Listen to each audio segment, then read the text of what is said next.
धर्म की संस्कृति है। ब्राह्मणों का सम्मान करना, उनका दर्शन लेना, उनका आशीर्वाद लेना,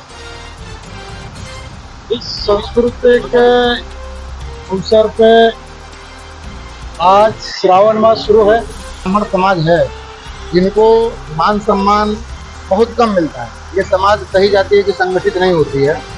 तो इस समाज ने जो मामा को आशीर्वाद दिया था, जिनको विधायक बनाया था, उसका एहसास उनके मन में है। और मुझे भी ऐसा लगता है कि इस समाज को और कुछ नहीं दे सकते हैं, तो ब्राह्मण होने के नाते उनको सम्मान तो दे दिया जाए।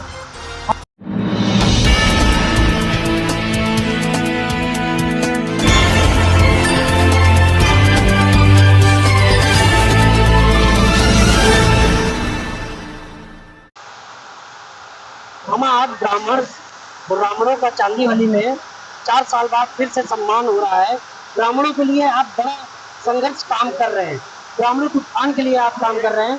ऐसे में मामा अभी आगे इलेक्शन भी है, ब्राह्मणों का आपके साथ सहयोग क्या रहेगा और उनके लिए आपने क्या क्या किया है? हमारे धर्म की संस्कृति है। ब्राह्मणों का सम्मान करना, उनका दर्शन लेना, उनका आशीर्वाद लेना, इस संस्कृति के अवसर पे आज श्रावण मास शुरू है। तो महाराष्ट्र में थोड़े दिन में श्रावण मास आने वाला है, लेकिन उत्तर भारत में श्रावण मास चालू है। इस पवित्र मास के अंदर, इस पवित्र महीने के अंदर ब्राह्मणों का दर्शन लेना, आशीर्वाद लेना और इनके आशीर्वाद से, इनके सहयोग से भगवान शंकर का अभिषेक करना और भगवान शंकर का आशीर्वाद देना, इसी हिंदू धर्म की प्रथा और परंपरा है। ये अपने संस्कृति का आदर करते वक्त, संस्कृति का पालन करने के साथ आज यहाँ पे जिनका आशीर्वाद, जिनका सहयोग, जिनका विश्वास, पूरे ब्राह्मण समाज का विश्वास मेरे सर पे है, वही ब्राह्मण समाज का दर्शन लेने के लिए, आशीर्वाद लेने के लिए बुलाया। ब्राह्मणों का डिमांड है कि चांदीवली में आपने अखाड़ा बनाया, जिम खाना बनाया, क्रिकेट क्लब बनाया, सब बनाया, लेकिन ब्राह्मणों का डिमांड है कि उनके लिए एक संस्कृत विद्यालय कहीं ना कहीं बनाना चाहिए, जिससे दैविक भाषा संस्कृत वो बची रहे। जब संस्कृत बचेगी, दैविक भाषा बचेगी, सनातन और धर्म और हिंदू धर्म की रक्षा हो पाएगी। ऐसी कोई व्यवस्था हो पा रही है अपनी सरकार में? देखिए, पूरे महाराष्ट्र सरकार हिंदू धर्म के त्यौहार हो, हिंदू धर्म की संस्कृति हो और हिंदू देव देवता के दर्शन लेने के लिए इस महाराष्ट्र सरकार ने भगवान के दर्शन लेने के लिए सभी भक्त लोगों को सुविधा उपलब्ध किया है। वही महाराष्ट्र शासन जैसे हिंदू धर्म के त्यौहार को प्रोत्साहन दे रहे हैं, हिंदू धर्म के देव देवता का दर्शन लेने के लिए भक्त लोगों को प्रोत्साहन दे रहे हैं, उसी तरह महाराष्ट्र के सरकार के आशीर्वाद से, एकनाथ शिंदे साहब के सरकार के आशीर्वाद से इस चांदेली के अंदर मेरे हिंदू धर्म के लोग हो, मेरे ब्राह्मण समाज के लोगों का जिनका आशीर्वाद मेरे सर पे हो, ब्राह्मण समाज हो, कि समाज का, धर्म का प्रचार प्रसार और पूजा, ये सभी ज्ञान आगे वाले भावी पीढ़ी को ज्ञात करने के लिए उस संस्कृति का आदर करना पड़ेगा और वो करूँगा। मामा, विद्यालय की बात हो रही, संस्कृत विद्यालय, गुरुकुल जैसे छोटे छोटे विद्यालय अगर अपने क्षेत्र में बनते हैं तो ब्राह्मणों के बच्चे जो है उस विद्या को पढ़कर, जैसे आपके लिए मंत्र पढ़े, आपको मंत्र में आशीर्वाद दिए, तो वो विद्याओं को उनको याद करने के लिए ऐसे कुछ छोटे छोटे गुरुकुल चांदीवली में चाहिए। ये आवश्यक हुआ है ब्राह्मणों का और डिमांड है। ऐसे कुछ ब्राह्मण मुझसे अभी चर्चा कर रहे हैं। मैं अभी आपको यही कहा कि जो महाराष्ट्र सरकार अपने हिंदू धर्म की कथा परंपरा, अपने त्यौहार और अपने देवों का दर्शन लेने, तीर्थ सत्र का दर्शन लेने के लिए ऐसा प्रोत्साहन कर रहे हैं, उसी तरह महाराष्ट्र के सीएम एकनाथ शिंदे साहब के आशीर्वाद से इस मेरे चांदोली के अंदर होएगा।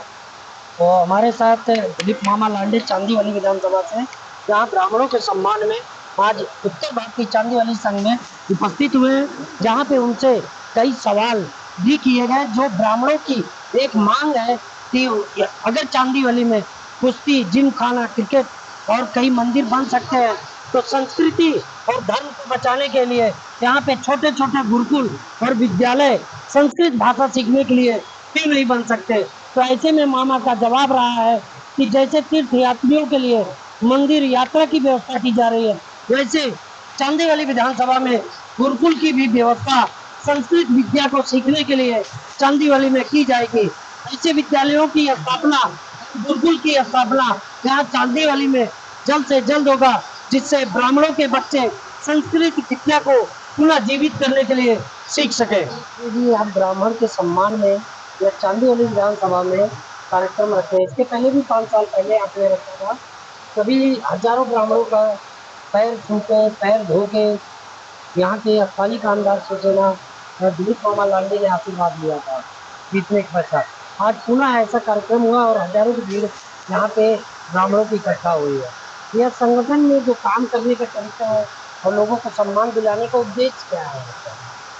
उद्देश्य दिलाना ऐसा है कि जो ब्राह्मण समाज है, जिनको मान सम्मान बहुत कम मिलता है, ये समाज कही जाती है कि संगठित नहीं होती है। तो इस समाज ने जो मामा को आशीर्वाद दिया था, जिनको विधायक बनाया था, उसका एहसास उनके मन में है और मुझे भी ऐसा लगता है कि इस समाज को और कुछ नहीं दे सकते हैं, तो ब्राह्मण होने के नाते उनको सम्मान तो दे दिया जाए। आज ब्राह्मणों को आवश्यकता जैसे पहले पूजा पाठ में था, आज ब्राह्मणों को जैसे शिक्षा के विषय में उनकी शिक्षा लुप्त होती जा रही है। संस्कृत शिक्षा, दैविक विद्या लुप्त होती जा रही है। उन विद्याओं के लिए आप कितने स्कूल की व्यवस्था अपने विधानसभा में करवा रहे हैं? अब फिलहाल अभी तक तो व्यवस्था हुई नहीं, लेकिन मैं उसके लिए प्रयत्नशील हूँ कि एक संस्कृत का एक विद्यालय हो, भले वो छोटा ही विद्यालय हो, और बच्चों को संस्कृत का ट्रेनिंग देना अति आवश्यक है। मैं उसके पीछे मैंने मामा को कहा है और मैं विधायक के साथ एक दिन मुख्यमंत्री को भी मिलने वाला हूँ, एक पत्र दूंगा। तो मैं नहीं कह सकता हूँ 2 ही महीना चुनाव ये काम हो जाएगा, लेकिन आज नहीं तो कल वो निश्चित होगा, क्योंकि ब्राह्मणों की संख्या बहुत ज़्यादा है। तो संस्कार निमित्त संस्कृति पढ़ाने के लिए मैं एक बंदोबस्त कर रहा हूँ चंडीगढ़ क्षेत्र में। तो ब्राह्मणों का आपका इतना बड़ा क्षेत्र है, इतने लोग जुड़े हैं, उनके लिए कोई कार्यालय या उनसे जुड़ने के लिए कोई व्यवस्था आपने किया? कार्यालय का कार्यक्रम चल रहा है, जगह आवंटित किया जा रहा है। तो जगह में कैसा होता है, क्षेत्रफल है वो राज्य सरकार का होता है। आप देखे होंगे पिछले जिला नियोजन समिति के कार्यक्रम में मामा ने कहा था कि जो सरकार की जगह है उस पर बोर्ड लगा दिया जाए, लेकिन बोर्ड लगा नहीं, इसलिए मामा ने उस कार्यक्रम को छोड़ दिया, पूरा पेपर फाड़ दिया। अगर वो सरकार का बोर्ड लगता था तो निश्चित रूप से समाज कल्याण के लिए हम लोग आमंत्रित करते थे। तो मेरे साथ शिवसेना युवा सेना से नेता श्री राम सेना से जो है नेता यहाँ कुर्ला क्षेत्र के हमारे प्रिंस दुबे जी हैं। दुबे जी, आप ब्राह्मण संगठन से जुड़े हैं, ब्राह्मणों से जुड़े हैं और कई संगठन, कई समाज से जुड़े हैं। तो आज आपकी उत्साह जो ब्राह्मण के उनके सम्मान में यहाँ जुटे हुए जो युवा है, उनके बारे में, उनके रोजगार के बारे में और उनकी शिक्षा व्यवस्था के बारे में आप क्या कहते हैं? जी, पहले आज तो ये जो ब्राह्मण समाज का जो एकत्र समारोह हुआ है, तो इसके लिए मैं बहुत ही धन्यवाद देना चाहूँगा दिलीप मामा लांडे जी का। और दूसरा है जो उन्होंने मार्गदर्शन दिया है ब्राह्मणों के लिए, तो जो युवा पीढ़ी है आज के समय की, हम बहुत सारा कोशिश कर रहे हैं कि हम एकजुट हों। एकजुट होने के साथ-साथ हम विद्या के मार्गदर्शन को, जैसे कि आपने कहा कि जो संस्कृत के विद्यालयों में ये सब्जेक्ट होना चाहिए, ठीक है? तो इसके लिए भी हम लोग बात कर रहे हैं, चल रहा है। फिलहाल हमारा मेन कॉन्सेप्ट ये है कि हम युवाओं को एकत्रित कर रहे हैं ताकि हम उनको अच्छी चीज़ों पे गाइडेंस दे सकें, ताकि रोज़गार के मुद्दे पे जो एक उत्तर भारत के जो बच्चे, जो तकलीफ जिनको होती है, तो गाइडेंस के लिए जब उनको गाइडेंस मिलेगा, तो उनको अच्छा एक मार्ग मिलेगा ताकि अपना घर परिवार चलाने के लिए, अपना रोज़गार करने के लिए। ये सब हमारा प्रयत्न चल रहा है। युवा सेना के माध्यम से भी और श्री राम ग्रुप के माध्यम से भी हम हिंदुत्व को जोड़ने के लिए, हिंदुत्व के लिए कार्य करने के लिए हम सक्षम बन रहे हैं। हमारे मित्रगण हैं, हमारे भाई हैं, सब हमारे साथ में, सब अपने-अपने तरीके से अपने-अपने क्षेत्रों में प्रभाव भी बना रहे हैं, जोड़ भी रहे हैं और कार्य भी कर रहे हैं। पीएसएस न्यूज के साथ पवन पाठक, कैमरामैन आकाश गुप्ता।